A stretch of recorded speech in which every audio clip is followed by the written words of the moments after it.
Hi guys, got a new video. So today we'll take a look on another 1v1 rank game from the Scouring, and this time I want to show another game on this new 1v1 map that we got in one of the last patches, and this time I will be playing against this Russian player that you already saw many games with me on this channel. So let's just start it. We spawned in the bottom right corner with the white human, and he's playing as the blue human in the top left corner. So I'm starting with power building my barracks with all 6 peasants. This seems to be still the strongest strategy right now. This was already played after the patch with the buffed archers and also a little bit nerfed swordsman, but also in this patch the swordsman got a new redesign of the charge ability, so now it's more like a teleport instead of movement speed increase, which it was before. So I think it's actually even stronger, even though swordsman also got like 1 damage reduction and archers got buffed overall by a lot. I think the swordsman strategy is still superior, so we are starting just with barracks. We don't really need the lumber mill. You can definitely start even with 3 peasants on barracks and 3 on lumber mill and still go for the swordsman strategy without even having to produce a single archer. But that's a little bit more economy focused build order, I would say, because the lumber mill is used for not necessarily closer drop point for wood, even though that's also a little bit closer usually.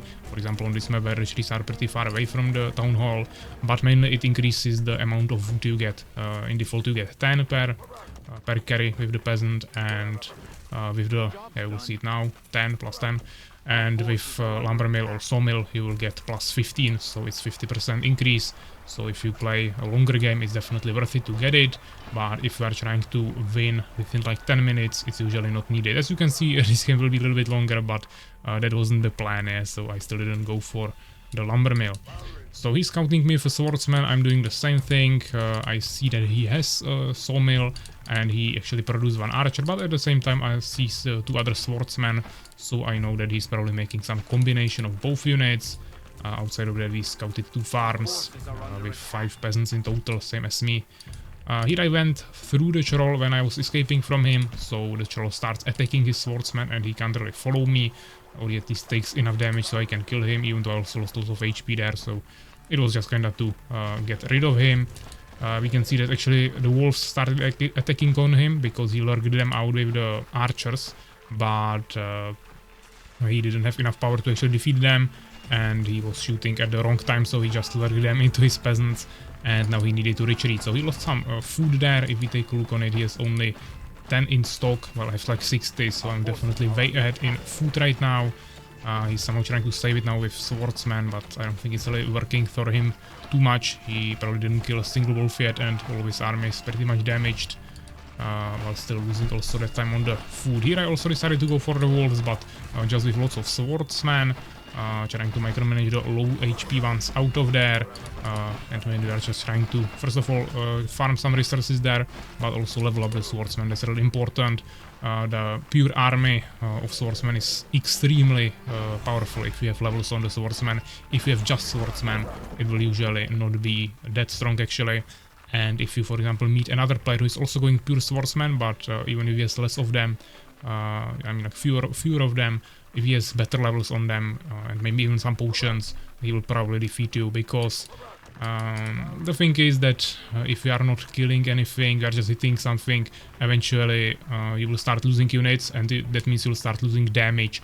While if the opponent has maybe not as many swordsmen, but they are actually staying alive for a much longer time, he will still have the same offensive power there. So it's just more valuable to have a really strong army instead of big army, I would say. And that doesn't apply only to swordsmen, but overall any units, I would say.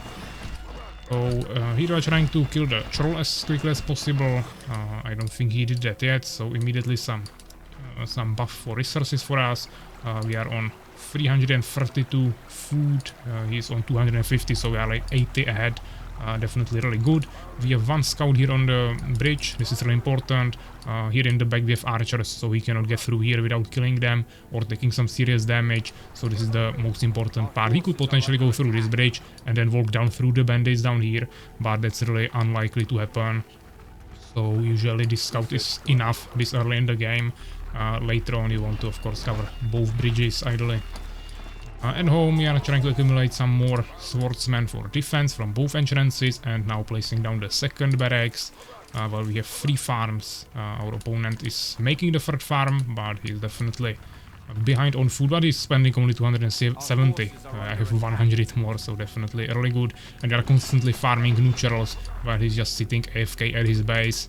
Now even spending resources on barricades, which will be really strong for defense, but right now it's not giving him any value, it's just putting him behind more and more, while I can pump the resources into my economy and also some more units, so I can clear the neutrals faster, potentially even steal some neutrals from him. In best scenario, you want to also kill the troll of your enemy, but that's not always the easiest task. I could have definitely done it now. He didn't have army to actually defeat this. As I said, I have like 100 more food. Actually 120 now, or 40. 140 extra food. So if I was here with my army, I would definitely overtake him. Actually, I would maybe even be able to push him now, yeah, but I didn't know what he was doing there. Also, he's slowly getting some levels on the archers, so I'm not sure if I would be able to kill him. I probably still also don't have the charge ability. Now we are going for the bandits. Actually, okay, I have the charge ability, so at least something. That's definitely good against the archers, but not that useful if he's just standing on the barracks. It's more for the open field fight.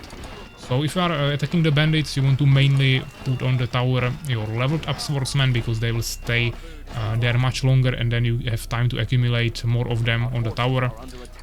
If you have just level 1s, you have to constantly rotate them really quickly, and it's really hard. You'll probably get damaged your whole army before you kill them.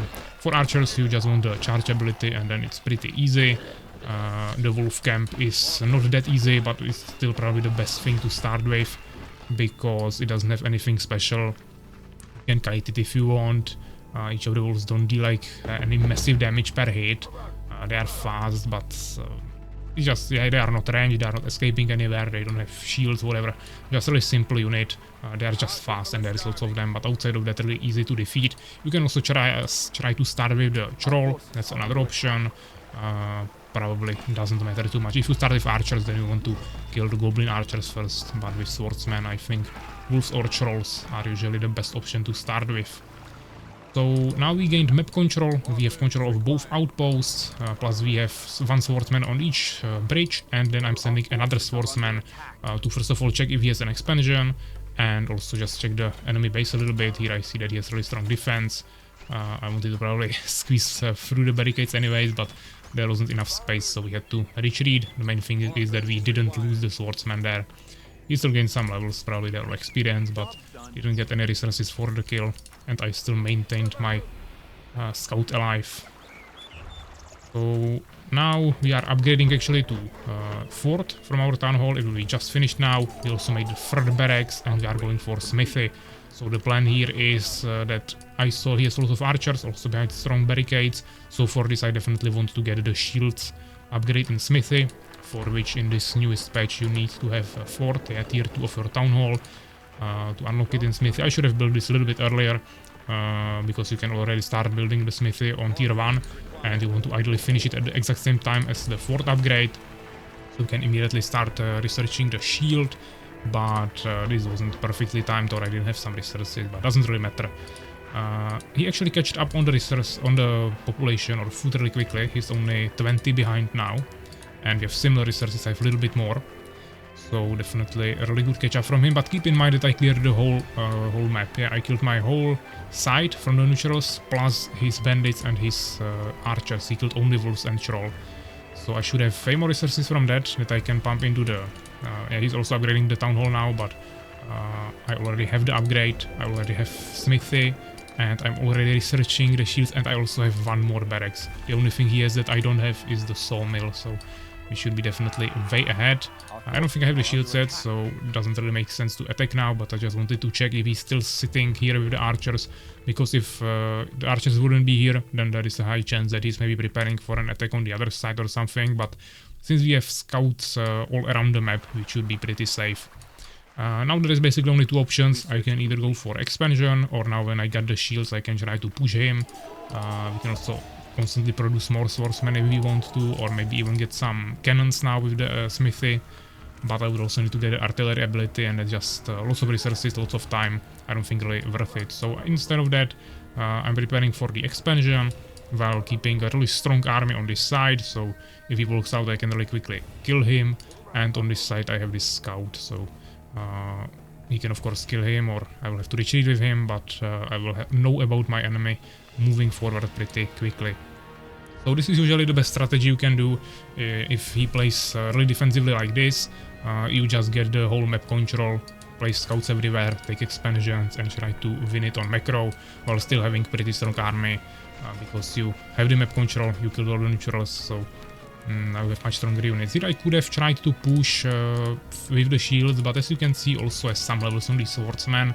Even though I have some potions, it's not on all of them, and the levels are also actually not as many levels yet. Yeah? Like half of the army is level 2, maybe there is level 3 somewhere, probably not even, and then some level 1s, so it's not that strong. He actually managed to squeeze through my scouts with one of his swordsmen. I think I saw him, but I didn't really have anything at home to actually kill him.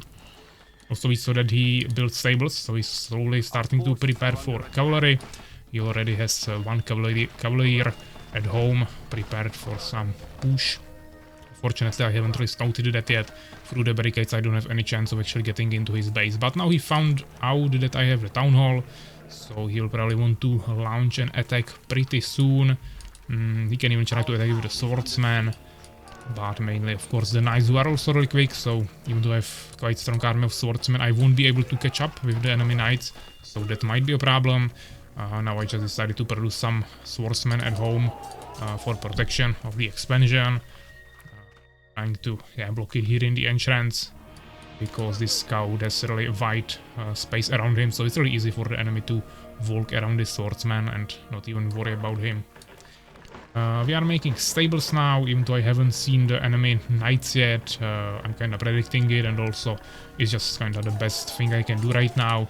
I could also build barricades here, even though you need to build lumber mill for that first, which I didn't make yet.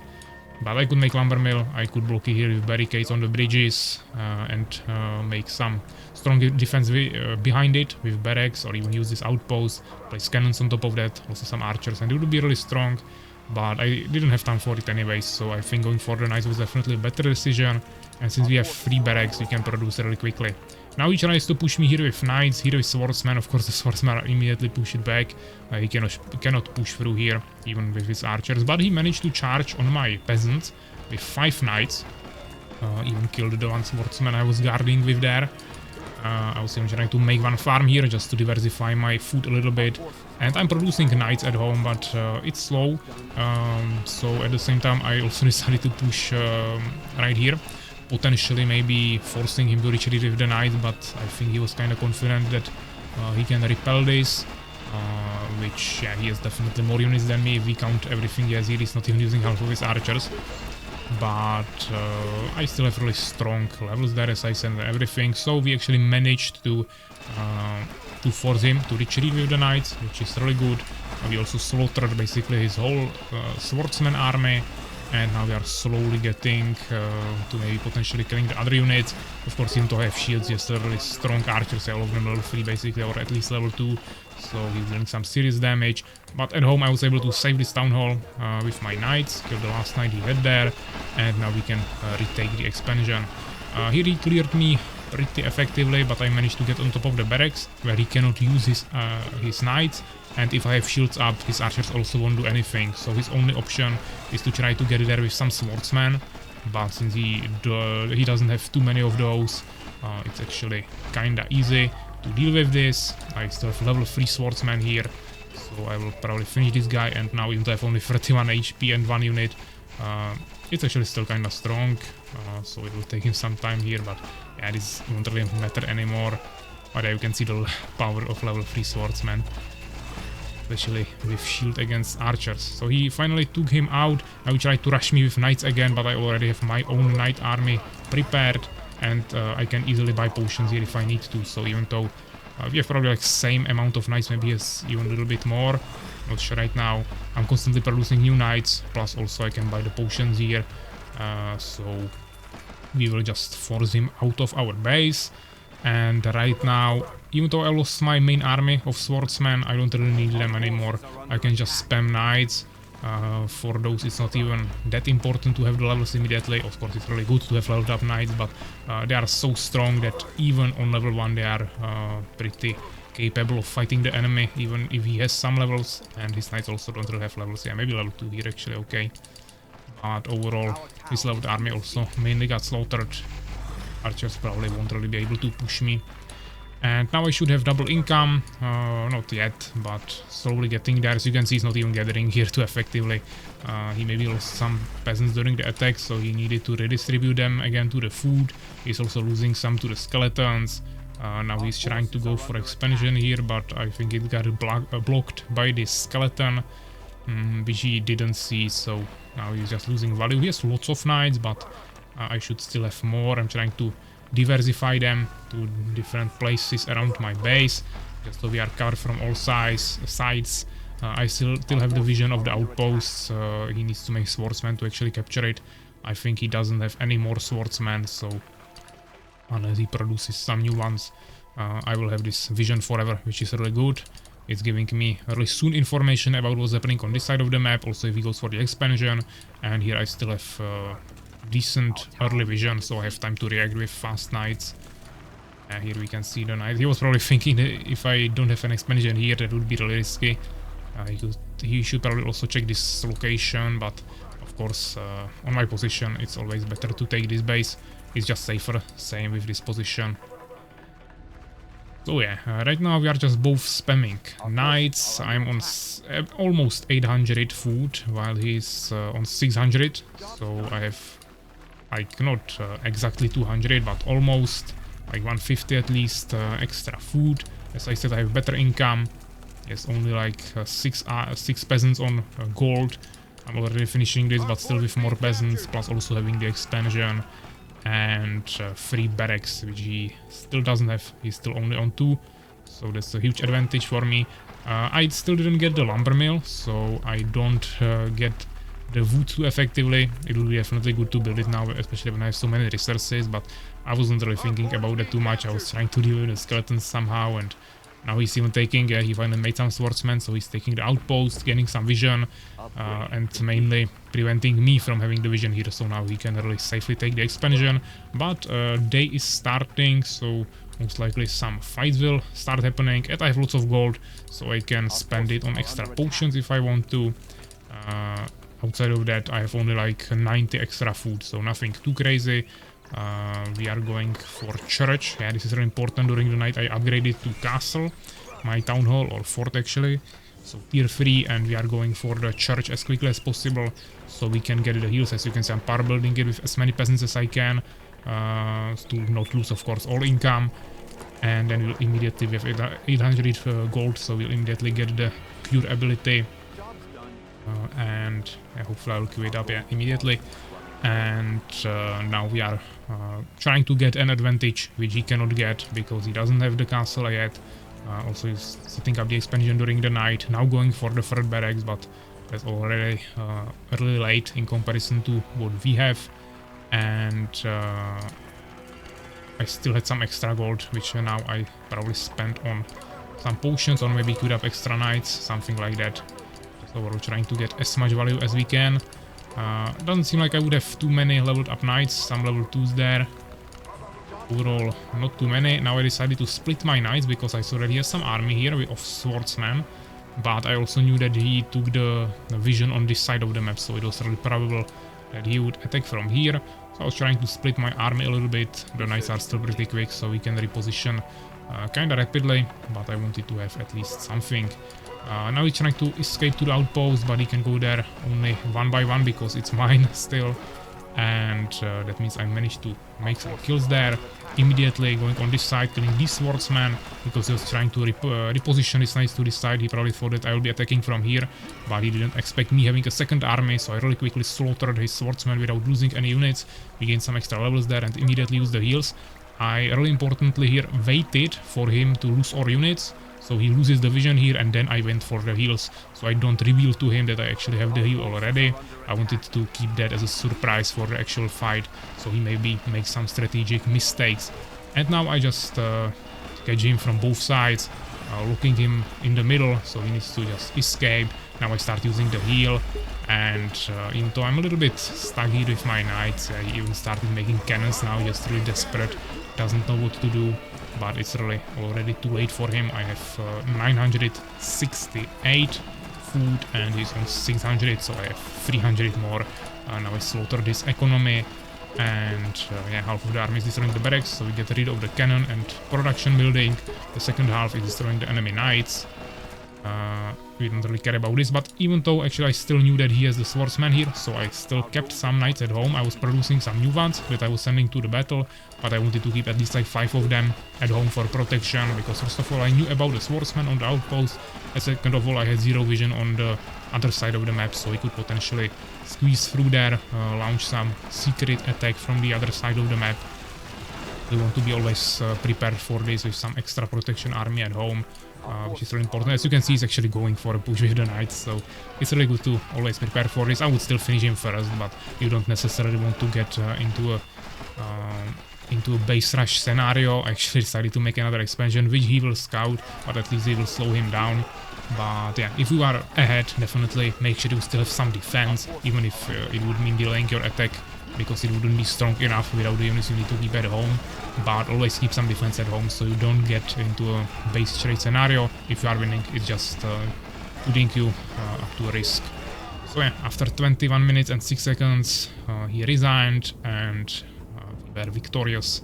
So really nice game. We actually ended with quite a bit of resources. Let's finish the replay and check the results. In total, we mined 6,000 extra gold, or 6,500 almost. So that's really good. The 2 bases are really valuable. Even without the lumber mill, I was able to get like 2,500 more lumber. So also really good. We generate only a little bit more units, but still more, way more kills. Just overall better micromanagement, better levels since we are farming the neutrals, and also a better army composition. And units lost, of course, also better because it's kinda reversed, even though I actually lost like... yeah, it seems like I killed all of his units myself. He didn't lose anything to neutrals, while I lost like I lost 13 units to neutrals.